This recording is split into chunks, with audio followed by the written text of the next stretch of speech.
Então, para começar, a psicóloga Silvia, que também é mestra e doutora em administração, e, enfim, tem toda a discussão aí organizacional de saúde mental.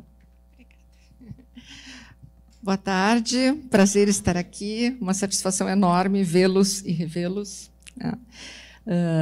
Eu tentarei também me manter dentro do tempo, não se preocupem quanto a isto. Na minha descrição pessoal, eu só vou dizer que eu vim de verde da cabeça aos pés. Não combinamos, foi uma coincidência. E, dentro da minha perspectiva, talvez seja o verde esperança, depois de ouvir tantas coisas difíceis, desafiadoras, né, que se tem pela frente, mas manter a esperança é fundamental. Né? Então, vou utilizar o verde como um símbolo disto. Bem, a mim foi sugerido que se falasse, então, a respeito do burnout. Então, a primeira ideia, a gente conhece muito o termo burnout através dos trabalhos da Cristina Maslach, que desenvolveu o inventário de burnout, o MBI, que ele é muito conhecido, né, no início da década de 80. Mas, antes dela, um psicanalista alemão, em 74, já havia proposto esse termo, e a ideia dele do burnout, a imagem que ele fez, era a imagem de uma vela queimando. Né? Então, a ideia de combustão e de queima. De queima do quê? Queima da energia vital, queima da energia psíquica, queima da cognição, da emoção, da capacidade de interação, né? O que, na verdade, resulta o quê? Num processo, né? E aí nós podemos... Não sei se ele está... Não está passando os slides, mas não tem problema. Eles vão abrir os slides, tá. Certo.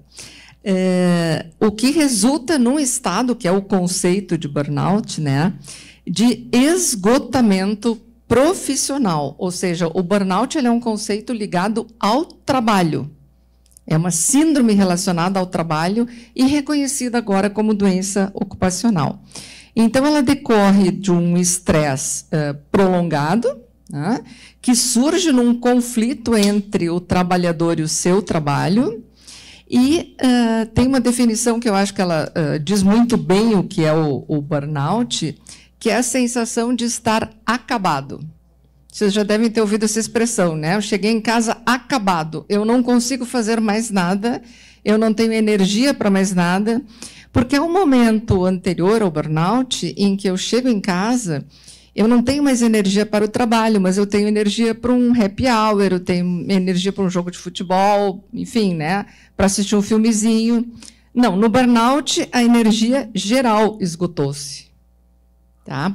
Por isso que a imagem de um fósforo que se queima, ela é muito interessante, porque depois que o fósforo queimou, né, ele não retorna, né, ele chegou ao fim da sua capacidade de combustão. Tá? Nós temos, basicamente, 3 características do burnout, né, que identificam essa síndrome. Uma que nós falamos, então, da exaustão emocional.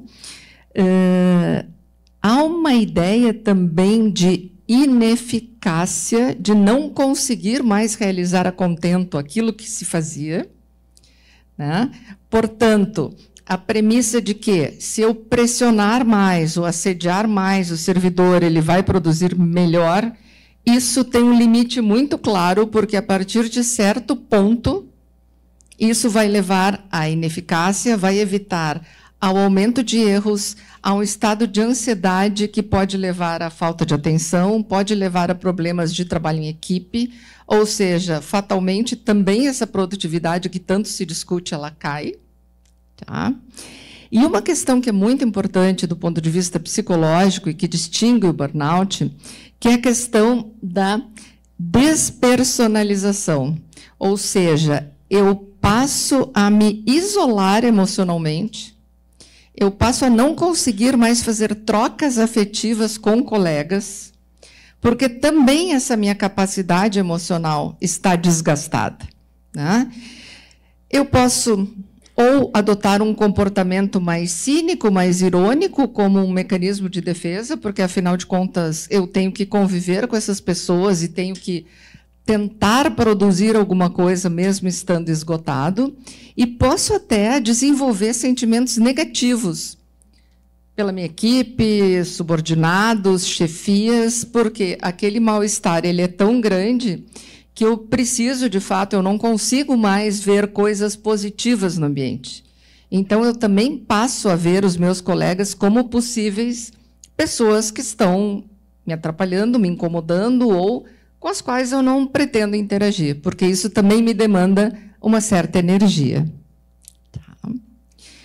Nós vamos ter como principais sintomas do burnout, além dessa tendência ao isolamento, que só piora a situação, né? Porque aí eu me afasto daquelas pessoas que poderiam me servir como rede de apoio, essa questão do desânimo, da irritabilidade, perda de memória, vem as questões cognitivas, lentidão no pensamento, né? Falta de iniciativa e até agressividade. E aí o que acontece? Às vezes é difícil, tanto para a chefia como para os colegas, identificar entre esses sintomas de burnout o que é de fato burnout, o que é uma depressão, o que é uma crise de ansiedade, enfim, por que a pessoa está agindo dessa forma. E, muitas vezes, a chefia vai interpretar essa falta de iniciativa, essa falta de atenção e essa apatia como uma preguiça. E aí vai aumentar a pressão sobre esse servidor, podendo vir a situações de assédio moral.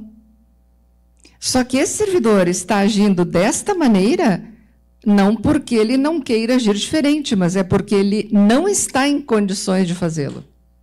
Ele está com uma síndrome reconhecida, que é uma síndrome psicológica e também física. Porque, claro, há uma ligação entre o psíquico e o somático, né? Bom, isso é bastante complicado, porque os sintomas comportamentais do burnout nós podemos confundir, ainda com uma lógica muito antiquada, eu diria, com problemas de caráter, porque um dos sintomas, que é aumento ou abuso de substâncias psicoativas, algumas pessoas acreditam até hoje que isso é um problema de caráter e não um problema de saúde, né? Então, a pessoa pode até sofrer algum tipo de represália em função de algo que é um sintoma. Tá? O que estaria causando, então, né, o burnout? Jornadas prolongadas, com ritmo acelerado, sobrecarga de trabalho, a não desconexão, né, tudo gerado pela falta de pessoal.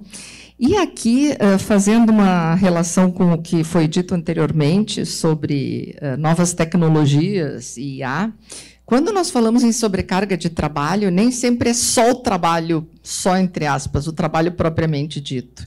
Mas eu tenho aquele tempo que eu dedico para tentar compreender as novas tecnologias, os novos sistemas que foram implantados, que às vezes não funcionam direito e que ninguém me explicou como é que eu acesso esse sistema, como é que eu resolvo os problemas, a quem eu me reporto quando não der certo.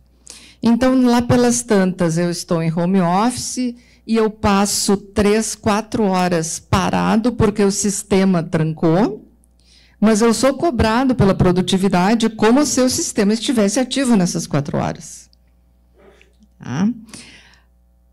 Alguns locais têm excesso de reuniões em que pouco se conclui, pouco se efetiva uma discussão mais profunda, o que também leva a um desgaste. Tá? E, claro, todas aquelas situações em que tem ordens ambíguas, né? Uma pessoa pede uma coisa, outra pede outra, ou as normas estão sempre mudando. Esse período de adaptação às novidades, ele também é trabalho. E ele também me demanda energia. Por quê? Quando surge uma novidade, seja tecnológica ou o que for, eu sempre fico confuso no início, inseguro se eu vou dar conta dessa tecnologia, se eu não vou ficar obsoleto, né? Se eu não vou perder o meu posto de trabalho para uma geringonça eletrônica, né? Então, tudo isso também me demanda uma energia. E a energia ela tem um limite, ela não se multiplica assim do nada dentro do ambiente de trabalho. Tá? Bom, eu não sei se vocês enxergam aqui, só para vocês terem uma ideia de que as propostas de solução elas não são nada novas, né?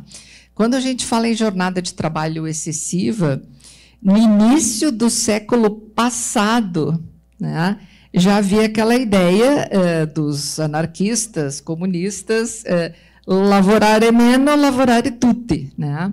Vamos trabalhar menos e não faltará empregos para as pessoas, certo? Mantendo o salário, evidentemente. E, claro, e depois produzir o necessário e distribuir o restante. Então, aquilo que nós falamos de distribuir o excedente de produtividade, de trabalhar um número menor de horas, bom, isso já é um assunto que tem mais de século, né? E parece que nós estamos caminhando na direção oposta, que é da intensificação do trabalho, seja pelo número de horas, seja pela intensidade do que se faz dentro daquelas horas. Então, assim, dizer, bom, agora você não trabalha mais 12 horas por dia, trabalha 6. Só que nessas 6 eu tenho que fazer o trabalho das 12 horas, vai me levar ao burnout de qualquer maneira, tá? Isso não vai funcionar. Já no início do nosso século, um outro autor que vocês devem ter talvez ouvido falar, o Domenico De Masi, ele fala no ócio criativo, né? Aquela ideia de que nós precisamos de tempo para podermos pensar, criar, elaborar coisas, né? Às vezes, simplesmente uma caminhada, um tempo em que a minha mente se desloque de um problema e, mais tarde, eu volto, eu posso olhar esse problema de uma forma diferente. E agora, recentemente, né, outro sociólogo, ele falou, o Dominic Walton, que fazer mais rápido a mesma coisa não é um progresso humano. Ou seja, antes de nos perguntarmos também assim, a IA vai acelerar o trabalho, vai aumentar a produtividade, a pergunta é, para quem e para quê? Porque se nós quisermos uma sociedade saudável, não é uma sociedade que trabalha enlouquecidamente 12 horas por dia. Não é essa a sociedade que nós queremos. Para quê? Nós não temos recursos suficientes para serem distribuídos para que mais pessoas trabalhem e trabalhem menos? Eu acho que temos. E aqui ele fala, o Walton, né, que é preciso trabalhar sobre o quê? A organização do trabalho, as condições de trabalho, as propostas dos trabalhadores, as negociações com a direção, tá? Para que se possa negociar não só uma nova forma de trabalhar, mas uma nova forma de viver, em que se possa afastar essa sombra da produtividade e do burnout. E qual é um dos meus receios, né? Alguém aqui falou que pode ser inventado sei lá, um aplicativo, um sistema, não sei o que, de IA, que vá mensurar a produtividade ideal. E aí eu volto ao passado também e me lembro do nosso amigo Frederick Taylor, lá em 1920, com seus estudos de tempos e movimentos, né? Vamos medir o trabalho para acelerar a produtividade e termos um padrão. Só que qual era o padrão dele? Ele estudou pessoas que carregavam barras de ferro e tal. Ele pegou o sujeito mais alto, mais forte, mais jovem e disse, bom, esse aqui é o padrão para carregar as barras de ferro. Então, assim, esse é o receio com a IA. E acho que foi muito bem trabalhado na mesa anterior. Quais são os padrões, que dados nós vamos inserir, tá? Nós fizemos já há um bom tempo uma pesquisa sobre carga de trabalho no judiciário e eu ouvi de um magistrado, ele disse assim, eu não acredito que vocês vão fazer essa pesquisa porque é impossível determinar a carga de trabalho ideal. É impossível dentro de um algoritmo, de um sistema, mas é perfeitamente possível dentro de uma perspectiva de discussão humana da nossa sociedade, do que nós queremos ter. Então, nós fizemos um levantamento que as pessoas, sem contar reuniões, sem contar uma série de coisas, trabalhavam em média, sem contar essas coisas, entre aspas, extras, que no fim eram frequentes, trabalhavam em média 52 horas semanais. Dava mais do que isso. Bom, é isso que nós queremos? Não precisamos de ninguém que nos diga. Nós, humanos, precisamos fazer essa discussão. Tá? Eu coloquei aqui também, só para vocês terem uma ideia, eu gosto muito de arte, né? E numa exposição agora da Bienal do Mercosul, tinha essa obra, talvez não dê para enxergar direito, que era O Aparelho Coletor de Estalos, da Rose Osório. Ela simulou uma fábrica, né? E uma fábrica na qual entravam umas bolinhas, saíam por um lado, que era uma fábrica que extraía a criatividade das pessoas e transformava em estalos, né?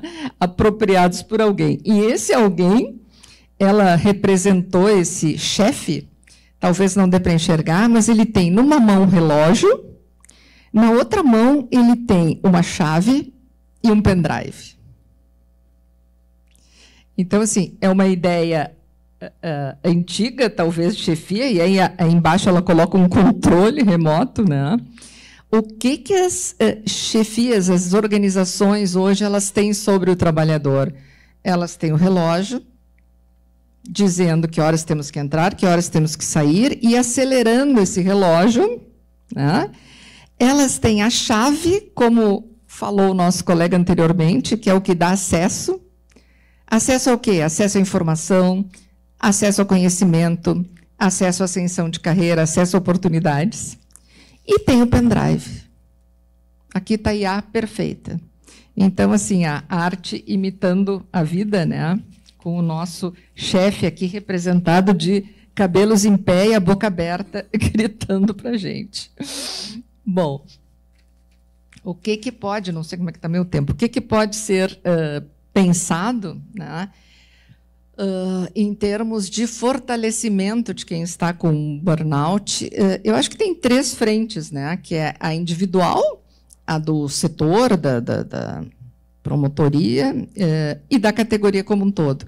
Por que eu coloco individual? Tá? Não porque eu acredite muito, eu tenho uma certa alergia a essa coisa de resiliência, me desculpe, eu sei que tem muita gente que gosta bastante, mas acho que a gente tem que tratar esse termo com certo cuidado, né?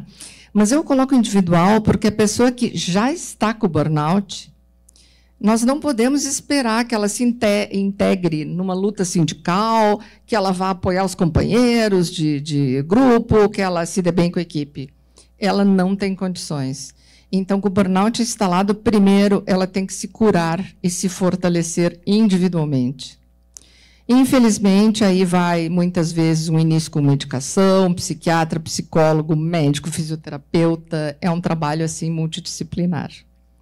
Bom, isto posto, além do individual, nós temos do trabalho em equipe, que, como eu falei anteriormente, ele tende a se deteriorar, porque um dos sintomas do burnout é o deterioramento das relações com os colegas. Então, aí, outro ponto de cuidado. Aquele colega não está me tratando bem porque ele é antipático, porque ele não quer trabalhar, ele não gosta de mim, ou porque ele está adoecido. Se nós não pararmos para pensar sobre isso, e se não entendermos que esse adoecimento ele é causado pelo trabalho, e não pela genética, claro que isso interfere também, mas o burnout é uma doença do trabalho.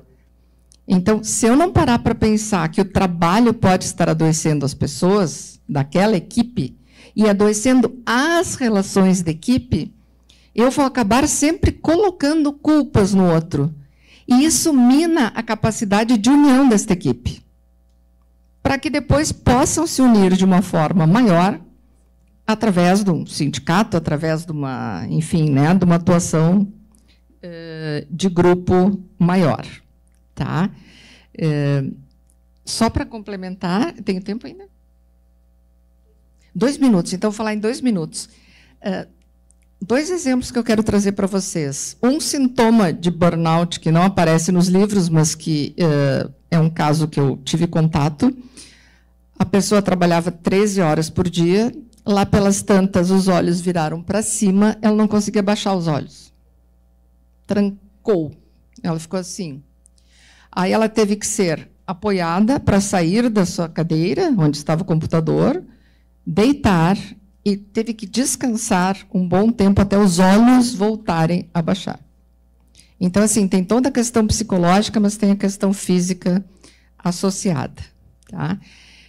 E quanto à questão individual, eu tenho ouvido muito nos acolhimentos e peço que vocês tomem muito cuidado com isso. Duas coisas que eu sempre repito. Uma, eu não vou sofrer de burnout nem de assédio moral, porque eu sou excelente no que eu faço, eu conheço tudo do que eu faço e eu não deixo nenhuma ponta solta. Então, o problema são os outros. Até que a pessoa sofre de burnout e aí ela fica mais derrotada ainda, porque ela jamais imaginou o que aconteceria com ela. E a outra coisa a tomar cuidado é, doutora, a senhora, por favor, me dá um remedinho, porque eu não estou conseguindo trabalhar e eu quero continuar trabalhando. Sim, mas tu te das conta que tu não estás conseguindo trabalhar porque há um problema no teu trabalho que está te levando a determinada condição? Não importa, eu quero continuar trabalhando, por favor, me dê um remedinho. Não tem remedinho de longo prazo que resolva situações de conflito no trabalho, que resolva assédio moral, que resolva burnout, não tem remedinho. O remedinho para quem está adoecido, conseguir respirar para poder iniciar um tratamento. Ponto. Remedinho de longo prazo, remedinho da vizinha, remedinho que eu tomo e me sinto maravilhosamente bem num local onde eu trabalho 12 horas por dia, estou sempre conectado, trabalho feito um louco e a tecnologia muda toda hora, não tem. Tá? E, finalmente, acho que o que nós temos que incluir nessa proposta, nas propostas, né, sindicais, que obsolescência programada é um termo super bacana para a máquina de lavar roupa, mas não para os trabalhadores. Tá? Seres humanos, eles são capazes de aprender, se adaptar, se profissionalizar cada vez mais, desenvolver novas habilidades, novos conhecimentos, novas atitudes, né? Por isso nós somos humanos. Então, pensar que as pessoas podem ser descartadas por novas tecnologias me parece algo absurdo e desumano. Nós podemos ser realocados para algo onde nós vamos usar mais a nossa capacidade e nunca menos. E para isso que deve existir. Agora vou eu provocar, agora com essa eu encerro, porque né, vá que alguém me faça uma pergunta, mas as áreas de gestão de pessoas tem que prever exatamente treinamento e desenvolvimento. Isso tem um manual de treinamento e desenvolvimento lá do início do século passado. Quando surge uma nova tecnologia, isto é indicativo de necessidade de treinamento e desenvolvimento de pessoas. Ok? Com isso eu encerro para ficar no meu tempo. Obrigada.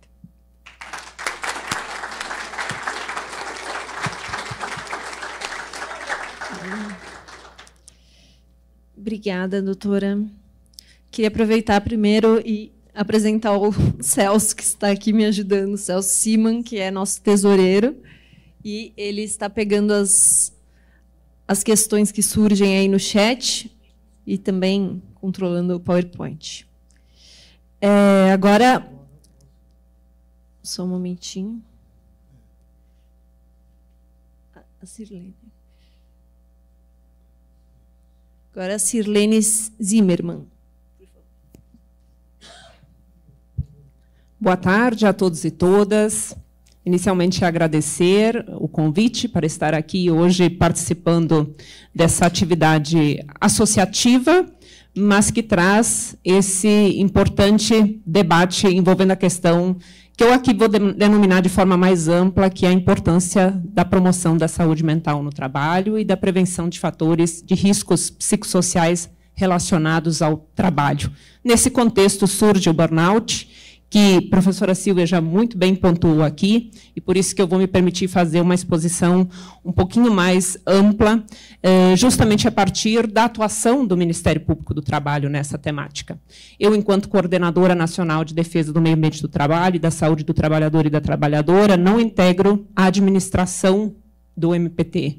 Então, e principalmente na condição também de representante do MPT no Fórum de Saúde Mental do MP, do CNMP, do MP brasileiro, também como integrante do Comitê de Estratégias Educativas para o desenvolvimento da questão da saúde mental e da efetiva implementação da Política Nacional de Saúde Mental do CNMP, a gente começa a pensar, poxa, tem tanto que ser feito aqui dentro, e que, no dia a dia, se eu estou lutando por tudo isso pelos trabalhadores da iniciativa privada, e hoje já não podem mais ser só denominados de seletistas, né, porque os vínculos são os mais variados, e a gente precisa lembrar da essência, que é garantir a proteção de todos eles, porque a Constituição traz isso como premissa, fundamento e princípio fundamental, que é o direito de todos os trabalhadores, de todas as trabalhadoras, à redução dos riscos no trabalho. Lá não há definição com relação a quais tipos de vínculos que vão ser protegidos, e não há restrição com relação a que tipos de riscos que precisam ser prevenidos. Por isso, fazendo um parêntese, trazendo para essa discussão que está em curso neste momento, a partir da introdução dessa expressão fatores de riscos psicossociais relacionados ao trabalho na norma regulamentadora 01, que parece ser algo novo, e os profissionais estão se estapeando, e o mercado está se aproveitando, querendo trazer estratégias para promover e prevenir fatores de riscos, sempre com foco no individual e não com foco no trabalho, já antecipando aqui a minha crítica com relação a isso, mas isso não é algo novo, minha gente. Deveria estar sendo feito. Prevenir fatores de riscos psicológicos, ambientais, sociais, e que a gente denomina desses fatores de riscos psicossociais no ambiente de trabalho, está diretamente relacionado à organização do trabalho. Isso envolve tratar o trabalho. Isso, quando eu faço essa afirmativa, não significa, professora Silvia, que não seja acolher o trabalhador que já foi afetado por essas condições de trabalho, por esse contexto de trabalho, por essa gestão organizacional, por essas condições ambientais do trabalho, pelo risco de morte e trauma no trabalho, pela situação que a presidente Ticiane colocou aqui no início, vivenciada aqui no MP São Paulo, e que, certamente, as únicas vítimas não foram esses servidores que decidiram tirar a própria vida. São todos os servidores que presenciaram a situação, que conheciam, que ficaram sabendo, e que, a partir de situações que são sondadas depois disso, para dizer, poxa, a pessoa estava vivendo numa situação de conflito, a pessoa estava sendo assediada, a pessoa estava sendo pressionada. Sim, mas eu estou sofrendo tudo isso no meu trabalho também. Será que amanhã a minha decisão vai ser a mesma? Quantos outros terão que decidir por esse mesmo caminho para algo precisar ser feito, para algo ser feito por essa administração? Então, são as perguntas que precisam ser feitas. E, veja, não é algo novo, até porque, especificamente na questão do burnout, ainda que com a CID-11 a gente tenha uma questão burocrática, digamos assim, porque eu digo que a burocracia, dizendo agora, está caracterizada como doença ocupacional, mas, veja, nossa lista de doenças relacionadas ao trabalho no Brasil, desde 1999, previa esgotamento profissional como uma doença relacionada ao trabalho, que é o burnout. No final de 2023, a lista foi atualizada, trazendo uma série de outras condições de saúde relacionadas ao trabalho, doenças relacionadas ao trabalho, e elencando 11 grandes fatores de riscos psicossociais no ambiente de trabalho, e todos eles envolvem justamente tratar o trabalho, não tratar o trabalhador. Se o trabalhador está adoecido, é preciso garantir assistência, sim, mas o foco tem que ser anterior. Senão, como eu tenho dito, não há ticket terapia que dê conta de um chefe abusivo. Pode fazer terapia de manhã, de tarde e de noite, se voltar para o mesmo ambiente do trabalho.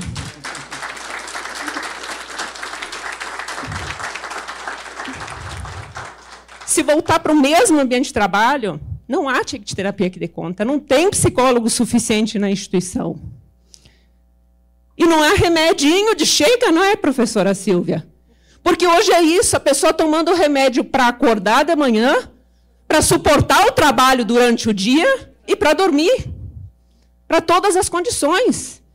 Isso significa o quê? É continuar tratando esse trabalhador que está adoecido e amanhã ter outro trabalhador adoecido e outro e mais outro?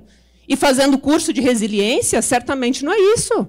Recentemente, professora Silvia, eu li algo muito interessante dessa questão da resiliência, e que a senhora já, né, falou dessa palavra também, disse que não gostava dela, porque, na verdade, a resiliência é uma política de silenciamento.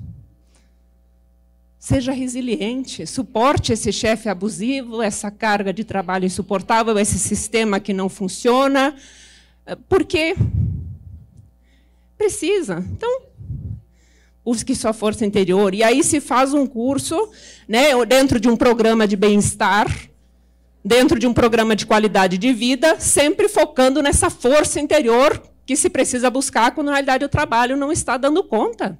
A organização do trabalho não está dando conta. E são esses aspectos sobre os quais a gente precisa falar.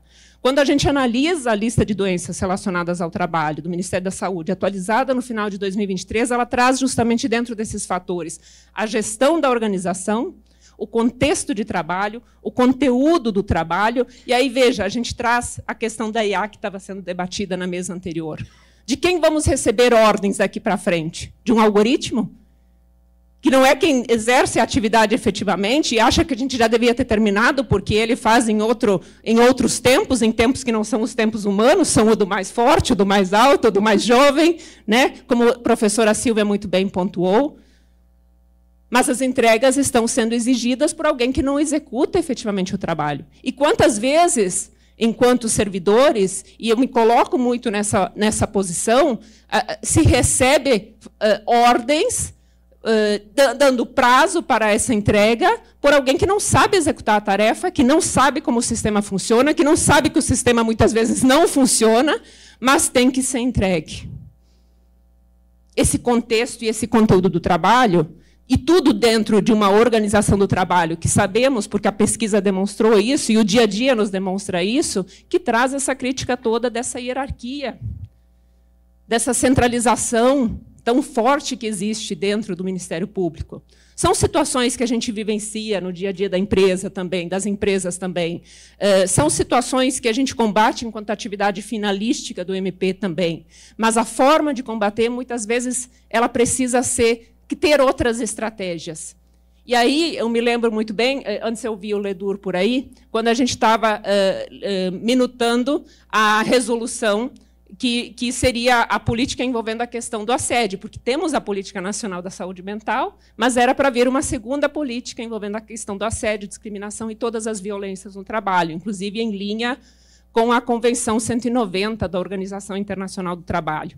E aí uma discussão que vinha naquele contexto, e é o que está travando a política hoje também, como se fosse substituir a ação correicional do MP, né, das corregedorias, quando o objetivo não é esse de cuidar do trabalho antes disso, é evitar que aconteça, evitar chegar numa situação de uma sindicância, né, de ter que ter esse tratamento repressivo. O que se pode fazer antes disso para evitar que se chegue na situação do assédio, que vai precisar da situação e do tratamento correicional. A questão da jornada de trabalho, ela é apontada especificamente na lista de doenças relacionadas ao trabalho como um fator de risco psicossocial.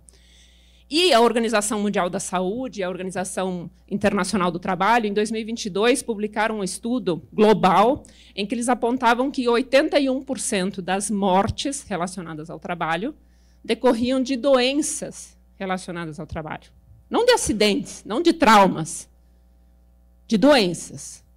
No Brasil, se nós pegarmos o cenário, a pintura, né, das comunicações de acidentes do trabalho, que é onde a gente tem alguma uniformidade, não, em geral não vai envolver o servidor público, mas a gente tem apenas 2% das mortes relacionadas ao trabalho que estão vinculadas a doenças relacionadas ao trabalho. Ou seja, a gente tem uma subnotificação gigantesca, não se reconhece adoecimento relacionado ao trabalho. E isso se torna ainda mais forte quando a questão se refere ao adoecimento mental relacionado ao trabalho. Nós fizemos uma pesquisa recentemente num setor específico de frigoríficos, e eu falo abertamente porque isso, inclusive, foi publicado depois, que nós levantamos um período de 5 anos em que o INSS concedeu quase 3.600 benefícios por afastamentos relacionados a transtornos, doenças mentais relacionadas ao trabalho, enquanto as empresas tinham emitido apenas 2 CATs. Ou seja, em apenas 2 casos, as empresas reconheceram, opa, isso aconteceu aqui no meu ambiente de trabalho.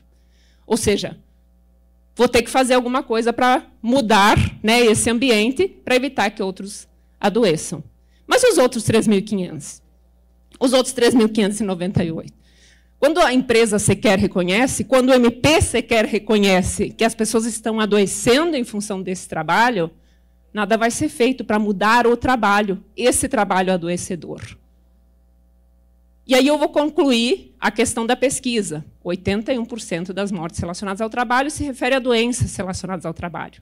E sabe qual foi o principal agente causador desses adoecimentos identificados por esse estudo global da OIT e da OMS? Extensas jornadas de trabalho. E aí, às vezes, quando eu cito essa pesquisa, eu costumo trazer um desafio. Se alguém poderia me apresentar uma CAT, uma comunicação de acidente de trabalho, ou o nome que se tenha no âmbito do serviço público, que tenha como agente causador do acidente ou da doença, que é equiparada a acidente, longas jornadas de trabalho, ou seja, não se reconhece. Antes é capaz de se dizer que foi culpa exclusiva da vítima, que não cumpriu toda a ordem de serviço como estava prevista, do que dizer que foi a jornada. Mas, na realidade, ela não estava conseguindo dormir, porque estava trabalhando 12, 14 horas por dia, como na época antes da Revolução Industrial, né? Ou, então, sequer está conseguindo desconectar de tantos problemas que tem, quando, na realidade, as empresas e o MP poderiam, o serviço público em geral, poderia implementar estratégias para assegurar o direito à desconexão, que não seja simplesmente dizer para o trabalhador, você pode se desconectar no final de semana, mas quando entra um processo novo na caixinha, faz bip, bip. E aí você, sem querer, já abriu, poxa, esse processo, nossa, já abriu o prazo, nossa, é a sentença, vou ter que recorrer. E aí você já começa a pensar nisso e já era o teu final de semana, e já era a tua noite, e você vai deitar para dormir e não vai conseguir dormir. E veja, isso eu trago na posição de membro do Ministério Público, porque a gente está sujeito a essas mesmas condições. Só que a situação, e eu vivencio isso no meu gabinete com os servidores, a situação de, não, eu não quero sobrecarregar o meu servidor, isso hoje está dependendo exclusivamente de mim, de eu ter a consciência de dizer, eu vou cuidar, vou fazer todo o possível para ele conseguir cumprir a jornada dele, para ele, né? Só que isso é só um esforço pessoal, eu não vejo isso como um esforço institucional. E se aquele membro, aquela membra não tiver essa mesma consciência, não vai conseguir ter o mesmo tratamento com relação aos servidores, com relação às servidoras. E é isso que não se pode ter. Assim como não se pode tratar individualmente quem já adoeceu, não se pode esperar apenas individualmente ações de cuidado com relação aos servidores, com relação aos membros, com relação às membros. É preciso ter esse cuidado coletivo. Especificamente com relação à questão do ócio criativo, a Silvia trouxe Domênico De Masi aqui, e eu justamente estava me colocando nessa posição. Quais são os momentos em que eu consigo parar e pensar alguma coisa para... Poxa, são tantos problemas que a gente enfrenta. Não é no meu dia a dia de trabalho. Que ele me consome de uma tal maneira que eu não consigo parar e pensar uma solução melhor.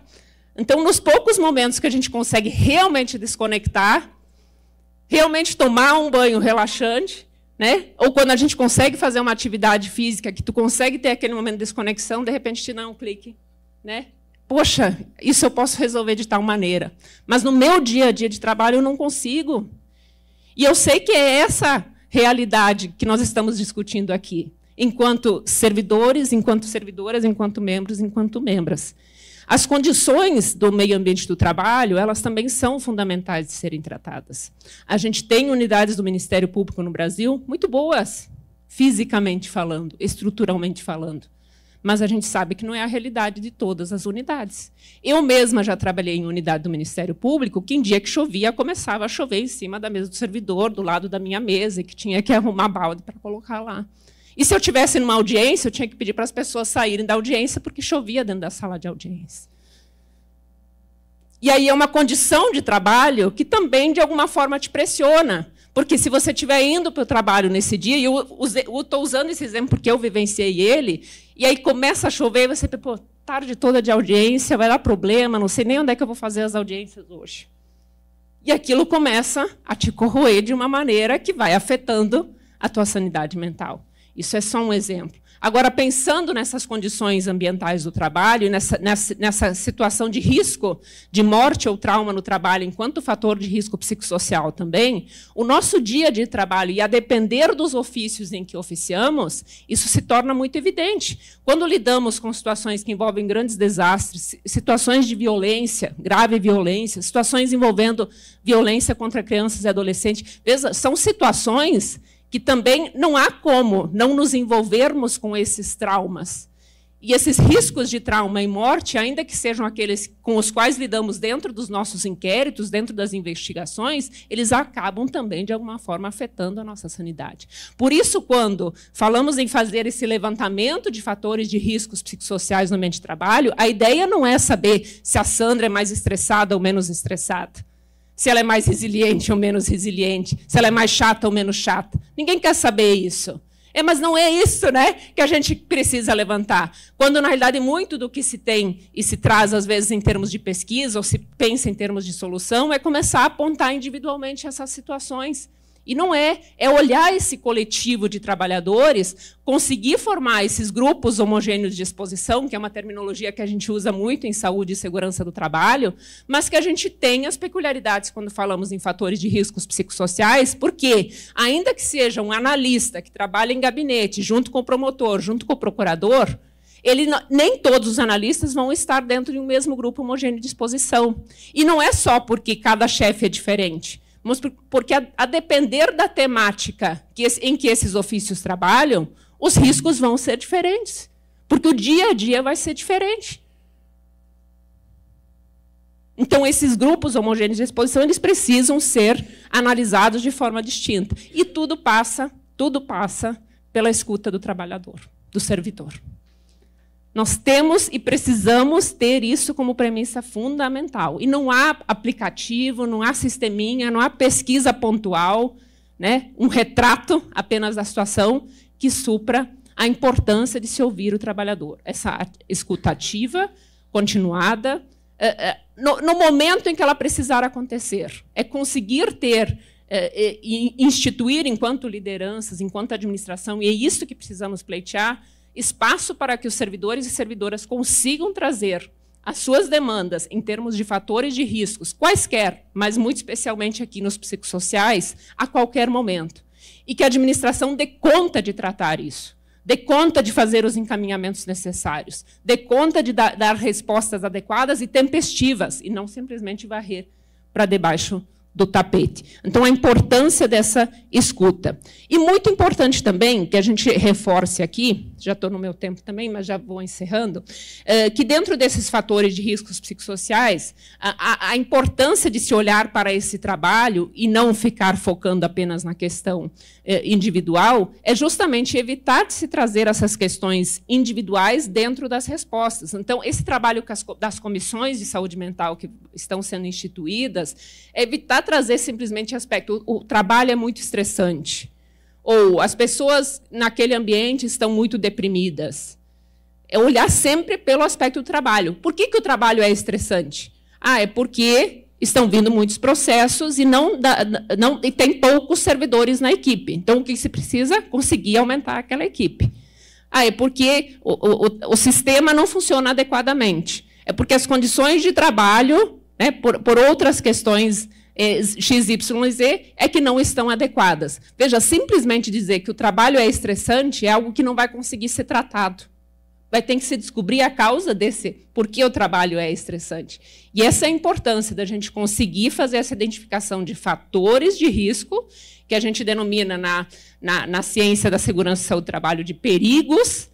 A partir daí, sendo um fator de risco, o assédio, por exemplo, você avaliar esse risco, se ele realmente tem potencial de impactar pessoas, se elas estão ali expostas em função do trabalho, e, a partir daí, uma vez avaliado o risco, você tem uma definição de quais são os graus de risco ali de exposição e definir as medidas de prevenção. Então, veja, eu não estou dizendo que fazer uma roda de conversa não seja importante, mas ela tem que ter uma motivação plenamente justificada. Qual é o objetivo, ao final dessa roda de conversa?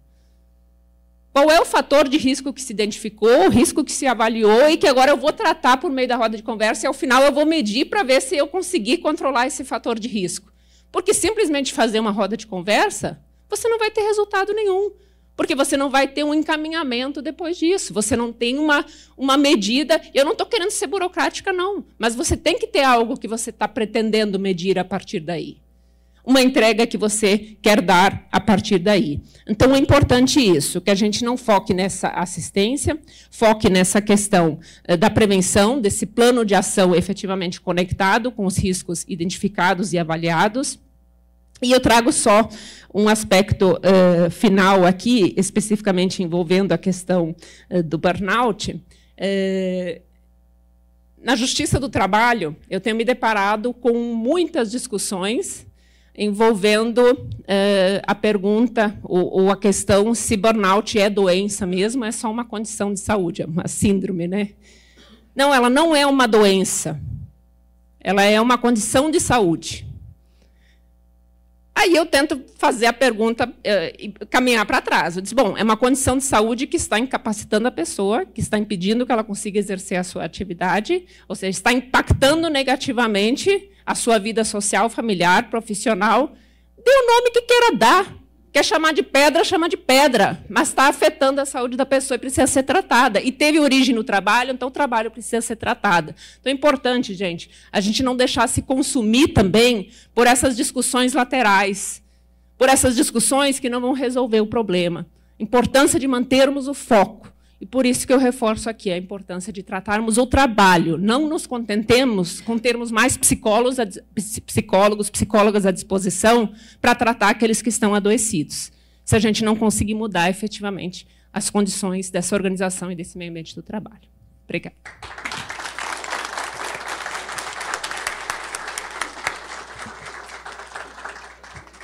Muito obrigada. Agora, doutor Rudi Cassel. Não sei se eu falei certo. Rudi Cassel. Falou certo. Lá em Brasília eu me acostumei tanto com Cassel que eu me estranho quando o meu sobrenome é falado, eu estranho corretamente. Parece que não sou eu mesmo. Em quase todo lugar que eu vou, não só em Brasília, mas virou Cassel. Né? Então eu já estou acostumado dos dois jeitos, mas você acertou os dois. Normalmente eu sou Rudi Cassel. Aí na verdade, eu sou Rudi Cassel, eu virei Rudi Cassel, eu também aceito. E também já virei Robin Hood. Sim, já aconteceu. De escreverem meu nome assim, de pronunciarem meu nome assim, num determinado ambiente lá que eu estava participando, e a pessoa pegou rápido o nome, e na dúvida, assim, eu vou pelo que eu conheço da televisão, vai Robin Hood mesmo. Que é mais difícil, né? Porque é Robin, H-O-O-D. Mas tudo bem. Eu cumprimento Ticiane e, na sua pessoa, a direção da FENAMP, especialmente todos os que auxiliaram na organização desse evento, e da ANSEMP também. Sei também da sua condição de presidente aqui do Sindicato de São Paulo. E assim estendo e que já foi mencionado aqui, né, enfrenta vários desafios do ponto de vista das autoridades. E assim cumprimento também todas as representantes dos sindicatos e entidades do Ministério Público que aqui se encontram e que nos assistem, servidoras e servidores que nos assistem ou estão aqui presentes, porque eu acho que é híbrido o evento, deve ter gente nos assistindo aqui também. Né? Já está aqui atrás de mim, inclusive, a tela. Eu cumprimento a doutora Silvia, que explicou muito bem assim, como ocorre o burnout, como a pessoa se sente, me retirando a necessidade de entrar numa área que não é minha, que certamente eu cometeria várias gafes. E não tenho que dizer da doutora Sirlene, porque coordena o CODEMAT, né, se eu não me engano, que é um ambiente do Ministério Público que trata justamente do meio ambiente de trabalho, né? Então, e o Ministério Público ele tem um acúmulo nessa discussão e uma atuação que serviriam de exemplo para todos os órgãos que pretendem tratar preventivamente, no âmbito coletivo, evitar que ocorra situações como essa queima até a exaustão, né, que é o significado de burnout. Você queima até burnout, né? Acertei. Eu estou que nem meu amigo aqui antes, que o Ronaldo tentando falar em inglês, ou misturado no francês e português junto.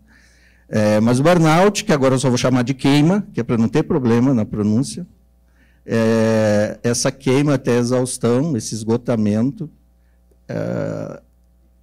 a CODEMAT faz muito. Eu vou falar em pé aqui, não sem agradecer também o pessoal do apoio, que torna possível não paralisar os serviços aqui no meio do caminho. Tinha um controlezinho aqui, ninguém ficou, porque eu já cansei de levar esse controle embora do evento. Depois eu volto para entregar, claro, quando está lá no quarto, né? Se ainda tiver alguém dentro da sala. Tem uma apresentação aí, que eu acho que está por aqui, deixa eu ver. É mesa 3, alguma coisa.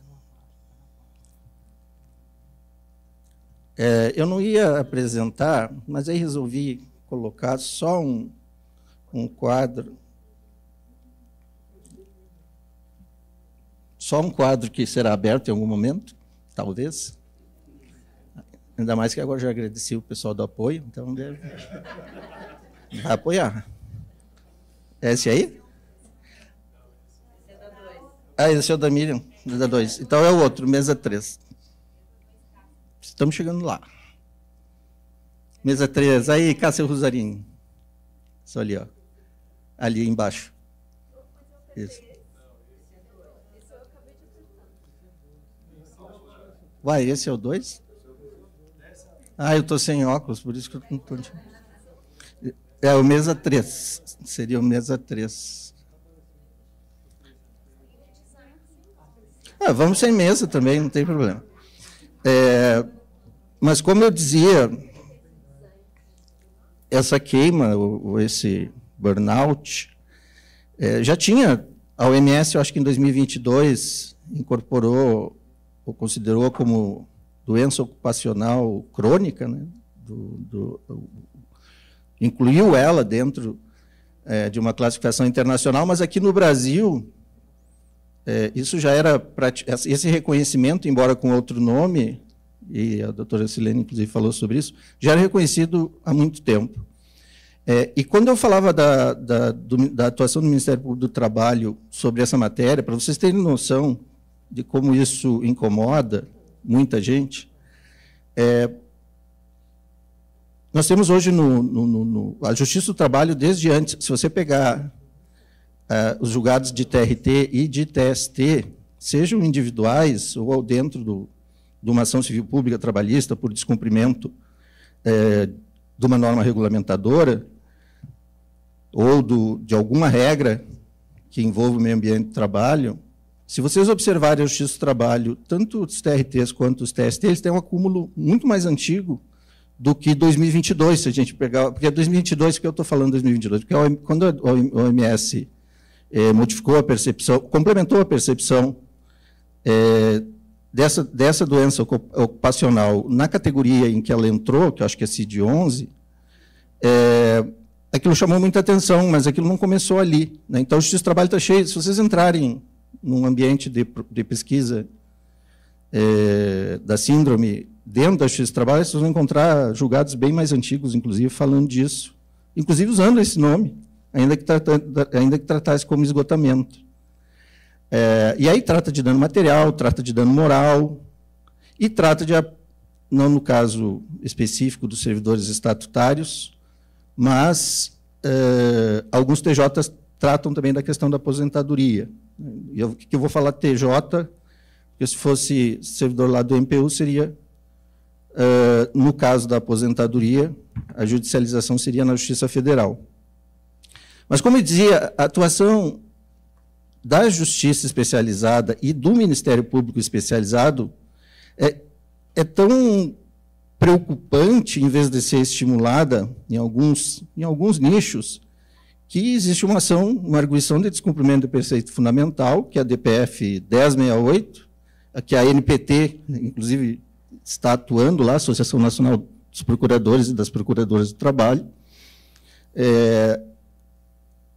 como amicus curiae, e lá nessa DPF 1068 o que se discute é justamente se a Justiça do Trabalho e o Ministério Público do Trabalho começou com o Ministério Público do Trabalho, se teria competência para fiscalizar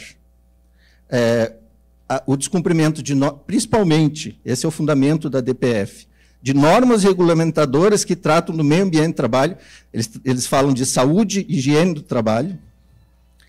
Então, vejam vocês, tem uma DPF que foi movida por um governador de Estado, exatamente, eu não queria falar, né? O Espírito Santo, mas é o governador do Espírito Santo. Bem, dá para falar, porque depois até o de Minas, de todo mundo lá fez intervenção, estão todos os governadores lá. E para quê? Para que, no âmbito da administração pública, ou seja, vocês, não se aplique, né? Não se aplica normas regulamentadoras, não se aplica a OIT. Se você analisar o início e o fim da discussão e o voto divergente que teve lá dentro do Supremo quando iniciou o julgamento, vocês vão ver que é exatamente isso. A NR seria as normas internacionais ou de regulamentação do Ministério do Trabalho que tratam do meio ambiente do trabalho seriam subsidiárias, complementares, desde que a administração não edite a sua, em resumo. Nós chegaremos a esse ponto, se prevalecer o voto do ministro Gilmar Mendes. Isso é um perigo enorme, porque não tem sentido algum você discutir violações. Primeiro, não aplicar normas regulamentadoras sobre saúde e higiene do trabalho, porque vieram do Ministério do Trabalho e não do Ministério da Gestão e Inovação, por exemplo. Deixar de aplicar artigos ou regras de organizações internacionais, da OIT, por exemplo, que a gente ratificou, já está em vigor, porque veio da OIT. Aí teria que criar o quê? Uma OISP? OISP? Vejam, são questões coletivas, são questões que envolvem, que não sequer são nessa perspectiva de fazer a atuação preventiva, fiscalizar para ver se isso ocorre. Não é feita porque um indivíduo só está naquela situação, ela é feita pensando no todo, né, nessa perspectiva. E o ministro Flávio Dino, que é o relator da DPF 1068, ainda é a minha apresentação que está ali, apoio.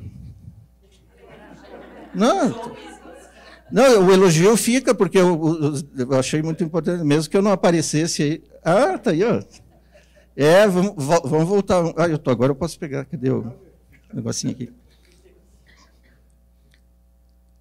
Aí, burnout. Olhando assim, eu consigo pronunciar melhor. E ele pode gerar, mas o fato é assim, a DPF então quer tirar isso. O ministro Flávio Dino foi brilhante no voto dele, entendeu bem a questão, trouxe o porquê, dá uma aula sem ser pedante, sem ser prolixo, dá uma aula do porquê tem sim que aplicar, tem que manter o Ministério Público na fiscalização e a Justiça do Trabalho como competente e, sem dúvida, a administração pública tem que seguir essa fiscalização com base nas NRs também, porque foram precedentes de NRs aplicadas ao governo do Espírito Santo que deram origem a essa DPF. Porque ele descumpria, obviamente. Bom, eu não vou nem contar o que eu já vi em diversas categorias de servidores estaduais em relação a isso, porque a gente ia ficar aqui, dava para ficar uma semana falando sobre isso, só citando exemplo, tentando estudar aquele caso e entender como é que chegou naquilo. Mas o fato é que essa DPF 1068 tem um voto essencial, que é o do ministro Flávio Dino, relator, e tem um voto divergente do ministro Gilmar Mendes. O ministro Gilmar Mendes ele disse o seguinte, Assim como a competência para o servidor discutir sua relação com a União ou com o Estado é na Justiça Comum, que é a DI 3395, entendo que também a fiscalização, as normas e a justiça, onde isso vai ser tratado, quando se tratar de saúde, higiene do trabalho, meio ambiente do trabalho, ainda que coletivas têm que ser discutidas também nessa seara pelo Ministério Público Federal ou estadual. Agora, vocês imaginem o Ministério Público Estadual fiscalizando isso. Você não está nem... Não é, eles têm foram criados, não é que foram criados, além de ser autoridade, não quero aqui jogar o fato de ser a autoridade que chefia, porque isso também o Ministério Público do Trabalho também chefia seus servidores. Não é isso, é que a cultura é outra, eles foram preparados para outras coisas. E o Ministério Público do Trabalho tem um acúmulo nisso que, por mais que você queira treinar aqueles, nunca vai chegar, nem aos pés do que vocês fazem. Não é da cultura da Justiça Comum, nem da Justiça Comum. Se vocês olharem os julgados do Tribunal de Justiça sobre burnout e, por exemplo, causa de doença ocupacional equivalente a acidente de serviço, é uma burocracia completamente diferente. É uma dificuldade muito maior de você fazer o nexo de causalidade, como eles gostam de falar, para gerar uma aposentadoria por invalidez ou por incapacidade permanente. É muito mais difícil. Mas o fato é que você tem dois cenários quando você chega... sim, aí voltando para a DPF 1068, ela foi retirada houve pedido de vista do ministro Fachin, depois que o ministro Gilmar divergiu, tinha o voto do Dino, Gilmar, o ministro Alexandre Moraes acompanhou o ministro Gilmar, e o ministro Fachin, que eu acredito que tem a preocupação maior nessa matéria, pediu vista para analisar melhor esse caso e ver se consegue corrigir os rumos ali, porque aí nós estamos perdendo de 2-1. Né? E a audiência pública que foi requerida recentemente pela ANPT, lá, depois de uma reunião lá com o ministro Flávio Dino. Seria bom, porque aí poderia ouvir vários... Esse é um dos casos de processo que é um processo estrutural, né? Ele não é um processo só de uma situação, é um processo que envolve a estrutura toda do trabalho e de como ele deve ser desenvolvido, proteção ao trabalho. Bem, enfim, mas então, agora, o próximo a votar vai ser o ministro Fachin. Mas o fato é que você, tratando, e aqui eu quero me restringir à questão jurídica, como doença ocupacional, essa queima até o esgotamento, você tem duas consequências. Né? Você teria, do ponto de vista estatutário, que é o de vocês, você poderia discutir isso no âmbito da licença-saúde, que é aquela que nós conhecemos, né? Que está lá prevista nos estatutos de todo servidor estatutário, desde a União, estados e, eventualmente, municípios, que são poucos que têm estatuto. Os municípios, a maioria ainda é... Quer dizer, agora é misturado, né? Porque tem terceirização, tem tudo... Eu já não sei como dizer. Eu ia dizer CLT, e ouvindo... Quando você falou ali sobre essa parte, eu fiquei com uma dúzia aqui de figuras na cabeça. Então, mas, enfim, a maior parte dos municípios ainda são seletistas. E licença... Você teria a perspectiva da licença-saúde, e se isso não resolvesse durante um tempo, você teria a perspectiva da aposentadoria por incapacidade, que antigamente chamava de invalidez, agora chama de aposentadoria por incapacidade. Quanto tempo eu tenho ainda? 5 minutos. Dá, vai dar certo. Eu não posso ganhar um pouquinho mais, que não tinha na tela aí, embora eu já estivesse começando a falar. Não. Nos dois casos, nós temos um problema, que eu acredito, pelo que já vimos assim acontecer durante a comprovação necessária para a licença-saúde ou para a aposentadoria por incapacidade, é você fazer essa conexão de que... Porque, tradicionalmente, a administração pública vê isso, doutora Silene, como frescura do servidor. Não, na verdade, tradicionalmente ela vê assim, ela até pode não ver como frescura, porque o camarada está, de tanto passar por aquilo, ficou esquizofrênico, ou tem uma depressão grave. Mas aí o que a administração chega e diz assim, ele é esquizofrênico, ele é deprimido. Ela não diz, ele sofre da síndrome que gerou essa depressão ou gerou essa nem sei se pode gerar esquizofrenia, mas imagino que sim, em alguns casos extremos. O fator desencadeante, essa é a expressão, doutora Silvia, que eu estava procurando. Porque uma vez demonstrado isso tem sérias consequências na questão da aposentadoria. Uma delas, se a pessoa tem depressão, todo o adoecimento psíquico ele tem um tratamento dentro do Estatuto sob a perspectiva de como é calculado os proventos dessa pessoa de aposentadoria e como ela será aposentada por incapacidade permanente. Com a emenda 103 e a 41, antes da 103, isso já era complicado, mas com a emenda 103, então, ficou mais complicado ainda. Porque vocês têm lá a previsão, eu não vou aqui entrar no mérito de cada estado se ainda aplica, se já aplicou a 103 na inteireza ou não, mas é o que está na Constituição que vai chegar para todo mundo se não estiver aplicando ainda. A emenda 103 diz o seguinte, lá naquelas doenças especificadas em lei, neoplasia maligna, cardiopatia grave, estados avançados do mal de Piaget, enfim, aquele conjunto de doenças, a gente sabe que elas dão direito à aposentadoria por incapacidade com proventos, antes eram integrais, agora 100% da média, seria 100% da média. Mas, com as alterações da emenda 103, os 100% da média, eles são ressalvados apenas no acidente de serviço, na doença profissional, exatamente essa expressão do artigo 26 da emenda 103. Não adianta ler a Constituição, porque as alterações das reformas mudam, elas disciplinam na emenda em si a alteração. Então, vocês têm no artigo 26, lá previsto que, se for acidente de serviço, doença profissional ou doença do trabalho, exatamente essas expressões, você não recebe aqueles 60% a partir, que é o que a aposentadoria de incapacidade permanente geraria, em princípio. Você recebe 100% naquelas hipóteses, e também na hipótese do policial morto em serviço. Foi uma exceção que a lei criou para beneficiar esses servidores, especialmente aqueles que já estão um bom tempo lá e que, se acontecesse alguma coisa, iam perder horrores do ponto de vista da aposentadoria. Então, se eu estou no terreno da aposentadoria por incapacidade, é muito importante, por uma questão de justiça, não financeira, eu não estou falando só da questão financeira, saber de onde veio aquela depressão, aquele adoecimento psíquico que não permitiu mais o servidor trabalhar, a ponto dele ter um laudo definitivo, depois de um tempo de licença-saúde, dizendo que ele não tem mais condição de trabalhar. E não é alienação mental.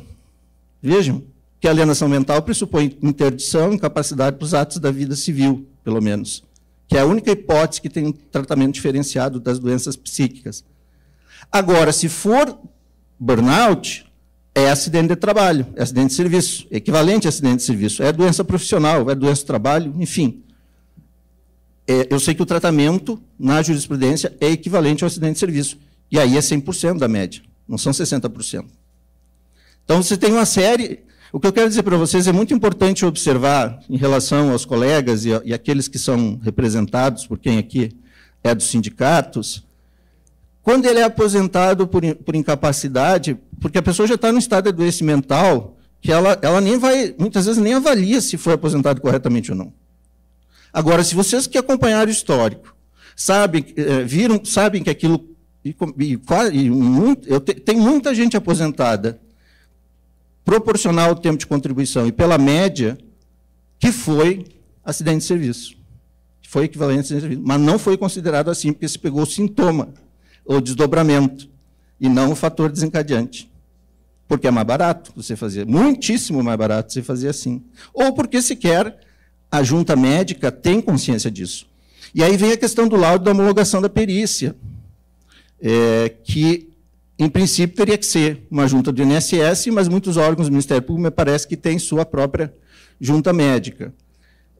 E agora com a comissão, porque a junta médica se encarrega de fazer essa filtragem para dizer o que é. Mas ela precisa saber também ter informações do que era na origem, e não só do que é agora. Porque se você chegar lá e vier com laudo particular, às vezes até o laudo particular vai dizer o seguinte, o médico particular, eu sei que está deprimido, ele não esquece de colocar lá, porque você passou 10 anos se tratando aqui comigo com uma carga de trabalho que queimou até o esgotamento. Então, é muito importante isso para que a gente passe a ver de uma forma diferente a depressão e outros sintomas e outras doenças psíquicas que podem ser sintomas de um burnout mais antigo que não foi tratado. Fechando isso, eu só vou fazer 2 rápidas menções e termino aqui não termino com vocês, parece que eu vou matar todo mundo, né? Eu termino esta parte aqui de falar para vocês. Eu tenho aqui, ó, porque eu quero ali. Ó. Aí eu tenho uma preocupação com esse PL. Eu sei que ele é positivo, eu sei que ele veio para tentar reconhecer especificamente o burnout como algo que existe na administração e tem que ter consequências. Mas a gente tem que tomar muito cuidado, ele serve se for complementar, porque ele estabelece redução de jornada, no caso de servidor que tem esse diagnóstico, de 50% em até 6 meses, conforme o laudo, podendo ser prorrogado por período adicional de 3 meses. Tem que tomar cuidado, porque não me parece, doutora Silvia, que alguns dependendo, evidentemente, da intensidade, trabalhar 50% do dia vai resolver. Né? Pelo contrário, ele vai ter que trabalhar o dobro, ele vai se sentir na obrigação, ele está com jornada reduzida. Eu fico imaginando o servidor que está nessa circunstância, com os colegas do lado. Ele não tem a licença saúde, vão dizer, não, ele não está doente, ele não tem licença saúde, ele só vai ter redução de jornada de 50%. E nesse 50% ele vai ter que fazer o dobro, porque ele só está metade do tempo. Eu acho um perigo, embora seja bem intencionado, esse PL 1889 de 2024. Tá? Porque eu acho que a gente tem que dar uma atenção para ele e, nessa atenção, conversar com os parlamentares. Porque as pessoas envolvidas acham que realmente é uma justiça o que estão fazendo. Mas, se não avaliarem isso, na redação que ele está hoje, o projeto ele pode ser emendado ainda, porque está na CASP, e ele vai tramitar conclusivo nas comissões, ele nem vai a plenário, na Câmara, depois deve ter a mesma tramitação do Senado. Ele é preocupante, viu, doutora Silene? Eu me preocupo que isso possa ser uma saída para manter o adoecido dizendo que fez justiça e torná-lo mais adoecido, porque o assédio, a situação, o estresse vai ser o dobro ele trabalhando metade. Se trabalhando 8 horas, ele ficou assim, 4 com o chefe ali, vai ser o quê? Tá. E ainda precisa de regulamentação depois. Por fim, é a DPF 1068, de que eu já falei a vossas excelências. Muito obrigado e ficamos aí à disposição para as perguntas.